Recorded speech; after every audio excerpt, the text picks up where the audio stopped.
esse processo de reversão, ele pode ser reversível ou ele pode ser permanente.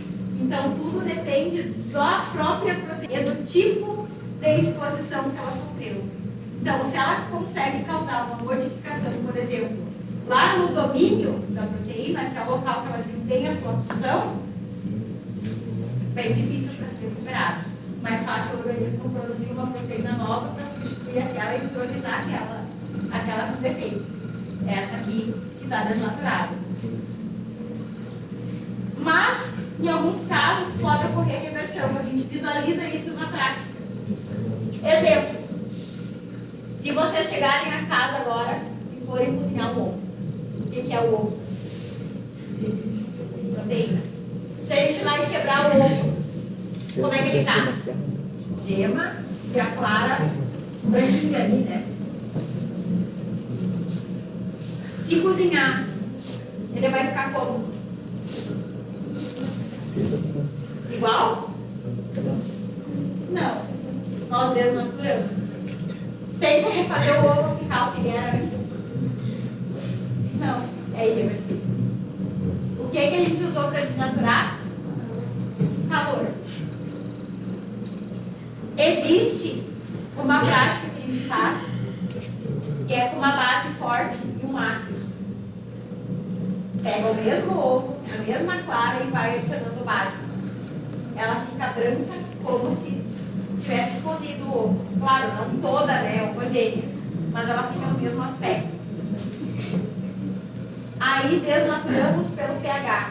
Se reestabelece o pH, ela consegue fazer o processo de reversão.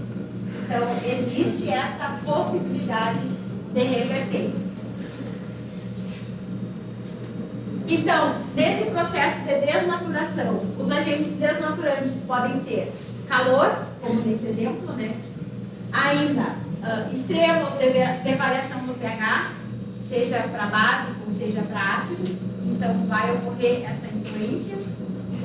Solventes orgânicos também são capazes de fazer esse processo de desnaturação, essa ruptura dessas interações.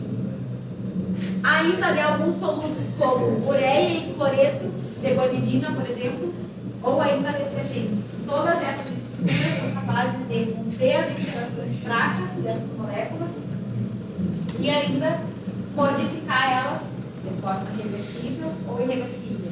Às vezes, o tempo influencia. Tanto é que se a gente for lá e desligar o ovo antes do tempo, ele vai estar mole, vai estar com uma consistência totalmente firme, característica lá do ovo cozido.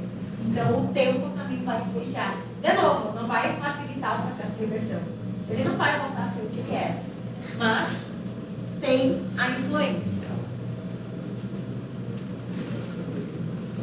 Então, ainda sobre esse processo de desnaturação e renovelamento.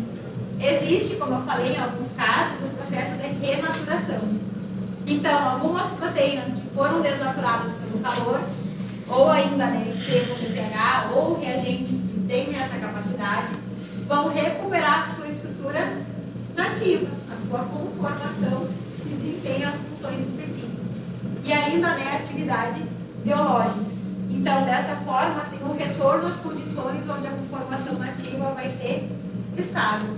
Então, esse processo da produção da proteína da forma funcional, desnaturamos ela, e ela voltar para a sua função, para a sua estrutura nativa, para a sua função biológica adequada, pode existir sim. E aí é exatamente isso que essa figura representa. Então, a gente tem um estado nativo, ocorreu o processo de síntese dela, conformação, desempenho a sua função adequada em todas as interações. Desnaturamos. Olha a ruptura de todas as interações fracas. Uma coisa que influencia no processo de reversão é a proporção da ruptura dessas ligações. Então, se desfazer todas elas, vai ficar bem mais difícil reverter esse processo. Mas se as mais externas ou as mais frágeis, as mais superficiais forem as rompidas, e não necessariamente desdobrar toda a proteína, então esse processo de reversão ele pode ficar mais fácil, sim. E aí, então, esse estado, não conformacional operante, não dobrado dela, então desfeita essas interações, desestabiliza e ela perde a sua função biológica. Mas, se parar de expor ela, essa substância de desnatura, então ocorre esse processo de recuperação. E aí, então, ela pode voltar ao seu estado nativo, sua função biológica adequada. Bom, mas aí exemplos disso, né?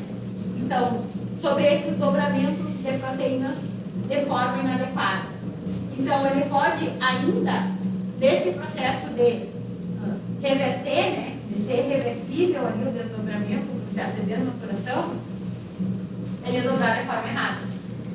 Então, na tentativa de reestabelecer a conformação nativa dela, fazer interação com o pirimidia. Pode. Ela pode ficar no operante? Pode. Ela pode desempenhar uma função contrária do que deveria? Pode também. Ou seja, prejudicar a função do organismo? Pode também. E aí também viram quadros patológicos. Então, normalmente essas proteínas dobradas de forma inadequada, elas vão ser marcadas e degradadas e priorizadas pelo organismo dentro da célula. É como se fosse uma defesa do organismo para aquilo ali, justamente para não se instalar um quadro de patologia. Quando o organismo ele perde a capacidade de fazer esse controle, porque, por exemplo, tem muitas proteínas erradas, então a gente visualiza as patologias. Também pode acontecer esse processo de forma fisiológica, não necessariamente por um erro do organismo. O organismo perdeu a capacidade de priorizar o que estava de forma inadequada. Não, o organismo só está envelhecendo e ele fisiologicamente perde esse filtro, perde essa capacidade. Então pode acontecer com o tempo. E aí nós vamos identificar então quadros patológicos, como por exemplo a amiloidose ou a doença de Prion. Já ouviram falar? São alterações na conformação das proteínas de forma específica. Então, nos quadros de amiloidose, nós vamos ter proteínas com dobramento inadequado, causados, né, por uma mutação genética, ou aqui eu trouxe duas causas, mas existem mais que essas duas só, ou, né, ainda proteínas normais, né, na sua aparência, né, que após a clivagem formam longos feixes de proteínas fibrilares, proteínas na estrutura secundária. E aí, né, constituídas de folhas beta-permeadas, secundária, estrutura secundária. O acúmulo desses agregados, então olha só o que aconteceu. Tínhamos a proteína e por algum motivo ela foi privada numa região menor. Estamos formando peptídeos. Então, esses pedaços de proteínas, eles são chamados de amiloides. E eles têm sido, né, relacionados com doenças neurodegenerativas. Por exemplo, né, uma das causas do Alzheimer. No caso é isso que causa o Alzheimer? Uma das causas. Ele pode ter até causa idiopática, sem causa identificada. Mas por dois motivos, por duas causas, ele pode estar relacionado à proteína, por exemplo. A primeira delas, com relação à proteína, vai ocorrer o acúmulo desses peptídeos beta-amiloide. Então, o que nós temos? Nós temos uma proteína, uma gigantesca molécula, com peso molecular grande, que aí a gente chama de proteína precursora amiloide, extensa cadeia de resíduos de aminoácidos, que por algum motivo é privada numa região específica, que vai variar de 40 a 45, 42 resíduos de aminoácidos. E aí esse resíduo de aminoácido peptídeo, olha só, a gente estava sempre com uma estrutura de 500 resíduos de aminoácidos, vamos proponer 40.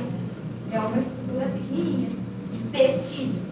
Esse peptídeo, ele vai começar a se depositar. A região que ele se deposita prejudica a transmissão do impulso nervoso.